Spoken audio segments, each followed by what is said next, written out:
ఓం శ్రీ గణేశాయ నమ. ఓం శ్రీ గురుభ్యో నమ. ఓం శ్రీ సరస్వత్యై నమ. ఓం నమ శివాయ. ఓం నమో నారాయణాయ. ఓం శ్రీ మాత్రే నమ. శ్రీరామ జయ రామ జయ జయ రామ. శ్రీరామ జయ రామ జయ జయ రామ. శ్రీరామ జయ రామ జయ జయ రామ. అతి బలవంతుడు, అంజనా గర్భ సంభూతుడు శ్రీరామభక్త హనుమానుడు, వాయువేగంతో ప్రయాణించేసే వజ్రకాయుడు సీతారామభక్త హనుమాని ఈ శ్లోకంతో కనీసము 11 సార్లు కానీ, 54 సార్లు కానీ, 108 సార్లు కానీ మంగళవారము ఆంజనేయ స్వామి చాలా ప్రీతికరం ఈరోజు ఖచ్చితంగా జపం చేయండి. మనసులో ఉండి కోరిక బలపడుతుంది. ఎటువంటి దుర్లభమైన కార్యం కూడా ఖచ్చితంగా సాధ్యమవుతుంది చెప్తుంది.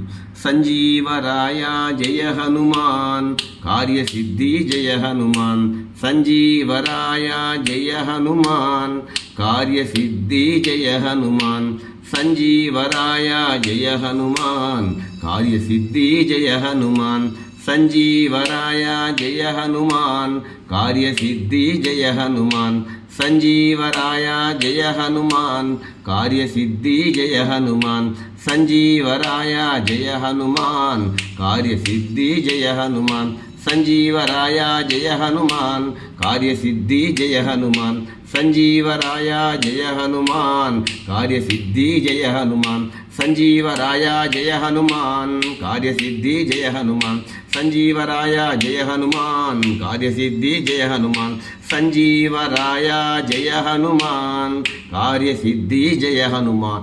ఈ శ్లోకాన్ని పదే పదే జపించినట్లయితే ఖచ్చితంగా ఆంజనేయ అనుగ్రహం పుష్కలంగా లభిస్తుంది. గ్రహబాధలన్నీ కూడా తొలగిపోతాయి. సీతారామ మనసులో ఉండి కోరిక బలపడుతుంది. గ్రహాలు బాధిస్తున్న, అనారోగ్యం పీడిస్తున్న, వివాహం ఆలస్యమవుతున్న, సంతానం ఆలస్యమవుతున్న అన్ని బాధలు కూడా తొలగిపోతాయి.